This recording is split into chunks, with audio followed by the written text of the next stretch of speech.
Hey, it's Rob, and welcome back to Axel's Garage. We abruptly left off the last video because the battery died in the camera, but we had to, for a decent degree of certainty that it's a clutch issue or a compressor clutch issue, but the clutch, once it got warm, wasn't engaging. So I came out here last night and I just was futzing around a little bit, and I used a hammer and a pry bar, and what I did was I gave a couple of whacks around the compressor just to see if the clutch would engage while it was hot, and it didn't. I even gave a couple whacks on the pulley itself. Nothing. Alright, so what I did was I took my pry bar and carefully I tried to get the pry bar in between the fan shroud, the pulley, not hit the fan, and just try to tap on the clutch itself. And what I found was I was getting a magnetic pull. So I felt in the pry bar, I felt it get sucked into the clutch face, which meant that the magnet was sucking, but the clutch wasn't moving. So I got it in place sort of like this, and I gave it a tap this way, and the clutch started spinning. And the more I did that, the longer the clutch would spin for. So knowing that it's a Jeep, and just on a guess, probably it might not be a good thing to do, it might not be a bad thing to do, I don't know. But I tried to spray some penetrating oil. I used Seafoam Deep Creep, and that's what I used, and try to get some in between the clutch and the pulley, and just get the whole front, let it work its way in there and soak. And I sprayed it while it was running, and then I sprayed it while it wasn't running, and just let it sit. And then Steve-O went to the gym last night after it was sitting for about 2 hours, and I said, just leave the AC on and see what happens. And he said to me, he goes, you know, Dad, when I was driving, I kind of felt like every once in a while I'd hear it click on, like he heard the clutch click. And now looking back, I'm guessing that he was hearing the clutch click every now and then when the engine was cold, and when the engine went and warmed up, it stopped. And then when he'd pull up at home and say, I heard it click a couple times, I looked at it while it was running and it was already hot, so it wasn't doing it anymore. So he went to the gym last night, came back home, and then he went out this morning for a decent drive, came back home, and he had about like a 10-mile drive home. And when he got home, engine hot, operating temperature, the clutch was cycling. So I guess that penetrating oil loosened it up enough where now it's cycling even when it's warm. Still a repeated cycle, and that's probably because we're probably could be low on Freon. I don't know yet, but I don't want to put any in that I don't have to, because I don't want to waste it if we got to pull this compressor out, because that's probably the fix if it's a bad clutch. I think the clutches for these are hard to find, and if you could find them, they're not that much more. It's not that much more money to replace the compressor. So it's working a little better now. So now what can we do? Well, we can check the air gap in the clutch. We could take the clutch off and clean it up. If the penetrating oil helped, I'm thinking that we either got an air gap issue. We definitely got magnetic field, so it seems to be working. It could just be like Jeep rusty, which is very possible. So the fan shroud, I believe, comes off with two 10mm bolts up top, and you have to slide the your radiator overflow or return tube out to get at it. This one's pretty cracked up and been repaired a bunch of times. Maybe I'll try to plastic weld it back together a little bit. They're about 30 bucks for an aftermarket one, about 100 for an OEM one. If I could band-aid this one back together a little better, I will. And let's see if we can take a look at this clutch. First, what I'm going to do is, I got all my stuff together, all my test equipment, and something that I keep in my test equipment is real simple. It's two wires with small, they're about 16 gauge wires, and they have male spade ends on them, and then they have female spade ends on this one, and they go into a fuse. You can use whatever fuse you want. I have a 25 amp fuse here, and it's a great jumper wire for testing stuff. So if I take my, and there's no key in the ignition or anything, but if I take my AC relay out, right, this is the compressed AC clutch relay it is, and you remember that 30 was the power feed in from the last video, and 87 was the power feed out. I believe 87 or 87A. I don't want to misspeak. 87 is the power feed out when it's activated. So I'll check it. There's my 30, and there's my 87. So now I can take and plug that one into my 30. So that's power, and I could plug this one into my 87, which should send battery power to the clutch, and if the clutch is working, it's going to click, and it does, and I could see it moving in and out. Seems fairly reliably. The issue here is it's not spinning, so it doesn't have to defeat it doesn't have to it's moving in now because the pulley's not spinning, so it doesn't have to defeat that friction, I guess you could call it as well. So we know that it's moving in and out by using this jumper lead. So what I'm going to do is I'm going to take my jumper lead out so that I don't short it against anything, and we're going to take the fan shroud off. Like I said, 2 10mm bolts after you get this overflow hose out of the way, and we'll be able to see the fan clutch, see how much it's moving, maybe test the air gap, maybe take it apart and clean it. Let's see how involved it is.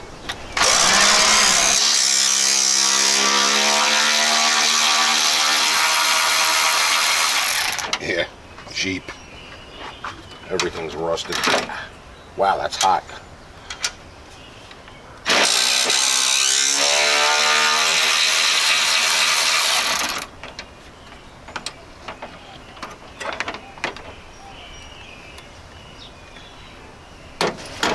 Alright, so now, God, this thing is in pieces. Fan shroud should slip out.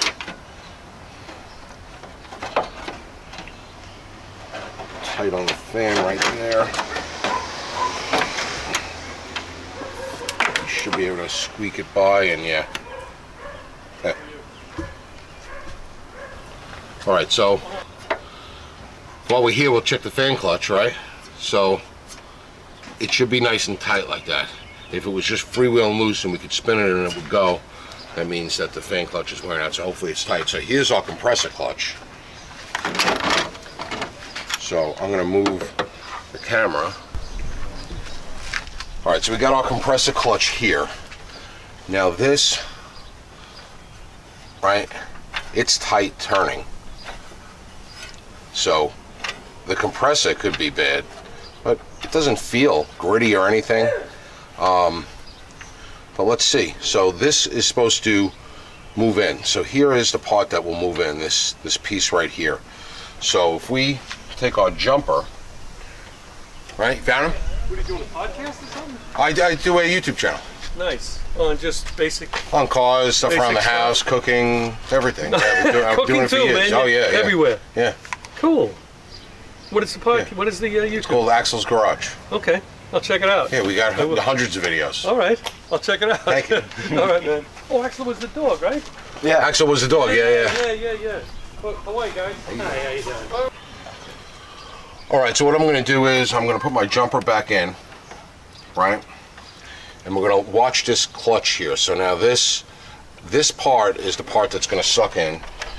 And Steve-O's here with us, so we can explain it to Steve-O as we go. Right. So there's that click. Did it move in? Yeah. See how it moved in? So I think this thing might be bound up with rust. There's also an air gap that you could test, but we can't even get to the air gap because the feeler gauge, I don't think we can get a feeler gauge in there. So, all right, that's definitely stuck, right? Now on this side, and it's stuck on this side too. So I got magnetic pull there, and I got my magnetic pull here. I got magnetic pull everywhere. Now there's an air gap tolerance, but I don't know how I would get a feeler gauge in that air gap. So let me take my test leads out.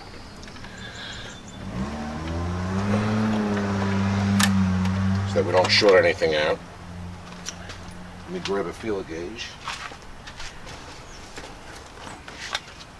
Alright, so I went on, last time I went on Sandon's website, and they give a spec of 0.01 0.016 or something around there. So, are these metric ones? Oh, these are metric. Of course I grabbed the metric feeler gauges. Do they have standard on the other side? Oh, they do? No? No, they don't. So these are metric feeler gauges. So, but let's just, for argument's sake, how would you measure that air gap? Because it's not this front plate that's moving, it's this back plate. So how would you even measure that air gap? Right? You would have to try to bend a feeler gauge around into it, because this is the ring that's moving, not this outer ring, right? That outer ring's fixed. The outer ring is just part of the mechanism, because it's actually a 9/16 fits on there pretty good. I wonder if I could get it off with the right time. I'm going to use a wrench on that one.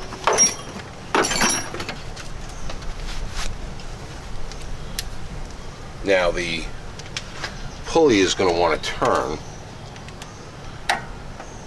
See, it wants to turn, so we got to figure out a way to hold it back so it doesn't turn. So let me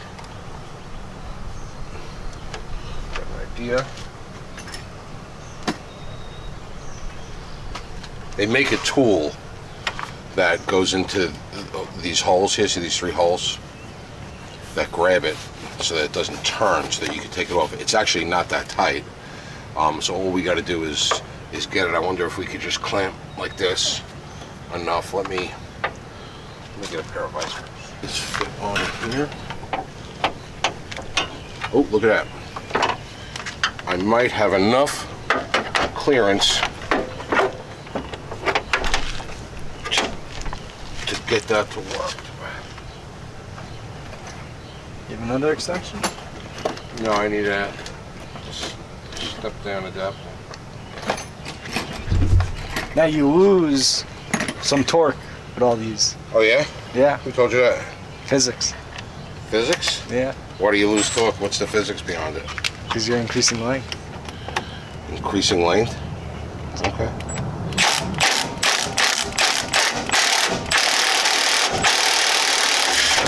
All right. So that worked. Oh, increasing resistance. Because you're adding a bunch of more pieces onto it. And it's got to move one piece to move the other. Really? So you are learning something in school. All right, so that worked. Got the nut off of it. Now, can we shimmy this clutch off? All right, so see if I can try to get this to come off with 2 screwdrivers. Oh, and that's not that hard. Look at that, Givo. Oh yeah. All right, I'm gonna wiggle it off.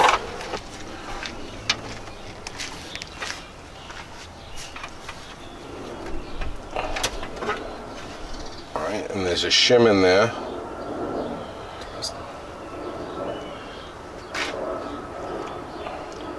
Oh, it's tiny too, this shim.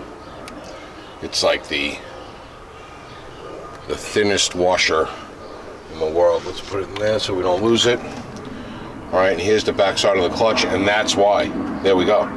So that's why it was doing this. Look at all that rust over there. So I bet most of this was rusty, and that when we soaked it down, we knocked some off. But this is all rust. So I'm going to take this, and what I'm going to do is I'm going to clean it up with the wire wheel, and look at all this. We got a lot of rust in there too, so I'm going to have to get a little wire brush and clean this side of the magnet up as well. I think, and that's why it started working probably when I sprayed it down. All right, I sprayed it down with the penetrating oil, so it broke down some of that rust. So what I'm going to do is I'm going to spray it again now with penetrating oil, and I'll go clean this side up, and then we'll come in here with a wire brush, scrub it down, and then we'll wash it out with like brake cleaner or something. Now I don't know if doing this is good for it or bad for it. At this point we have a clutch that really isn't working enough to be usable. So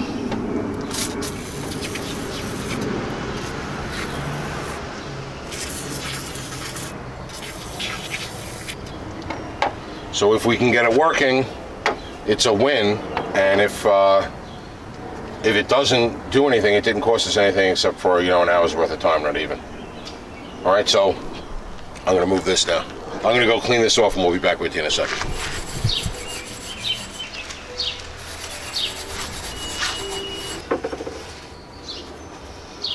All right, I'm sure this is, you know, I got it on the belt and everything, so probably gonna make my belt slip a little till it all flings off. The oil, I mean. But it's looking much better. All right, now I can take some brake clean.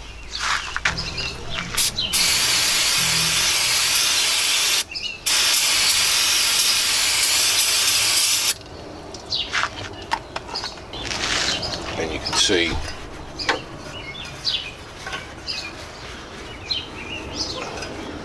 should be able to see how much better it looks. That looks a hell of a lot better.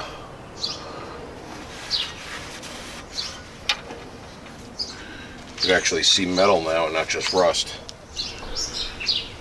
Alright, so with this clean, I cleaned this off. I also sprayed lube in here, in this space. Tried to go in there with the edge of a wire brush as best I can, and then really sprayed it all out with brake cleaner and tried to clean this out, because it's like a spring mechanism. You see these springs, they mount here and here on these like rivet kind of things. That one mounts there, and then there's a spring that mounts there, and a spring, this one mounts on that one.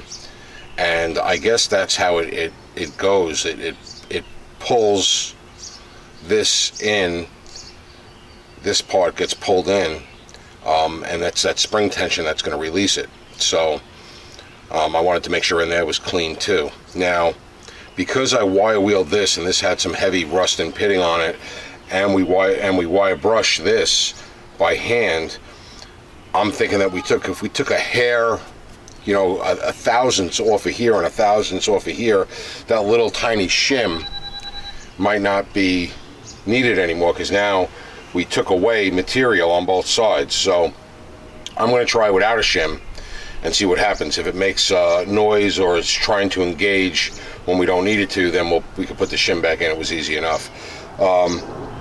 Because they want you to check with a feeler gauge, but it's tough to get a feeler gauge in there. I checked the spec metrically, and it's 0.4 to 0.8 of a millimeter. So we'll see. So this shaft is actually keyed. You can see right here there's a bigger flat in the spline shaft, so you got to find that bigger flat, which looks like it's at about 9 o'clock. So I'm going to try to find it in here. Oh, there we go. Okay, it goes on pretty easy once you find the right keyway. So I slipped it on. Alright, now it's all the way back in. Now, here's the feeler gauge. So they want you to measure like that, and the way it looks in the picture on the website, on the Sandem website, was that you should be able to slide this in like that for the air gap, but the pulley design stops you from doing that. So I wonder if I could slide it, hold this in place. I know I didn't put the nut on yet, but I'm going to hold the pulley in place.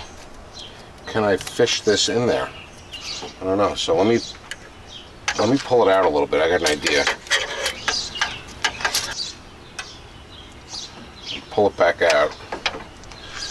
And this is a 0.5 millimeter feeler gauge. And I'm going to put this in and feel for the resistance. So this 0.5 slides in here, and I do feel maybe a little resistance. So that would be in spec. So I'm going to leave it like that. We're going to go with that. I'm comfortable trying that. If I couldn't pull it out, at all, then I knew I was way too tight. So I would leave it, but I think we're good. I'm going to put a little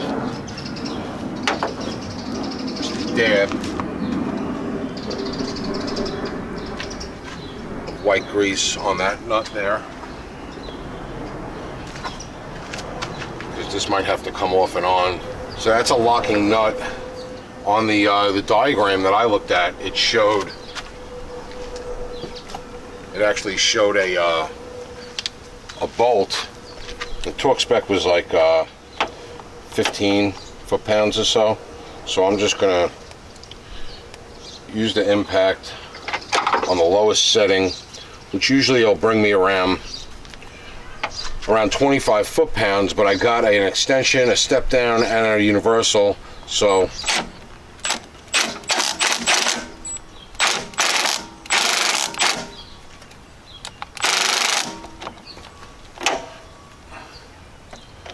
I think we'll be good once it seats down. Just using the rag to hold it from spinning a little bit. I think that's plenty tight enough. And let's see how that clutch moves.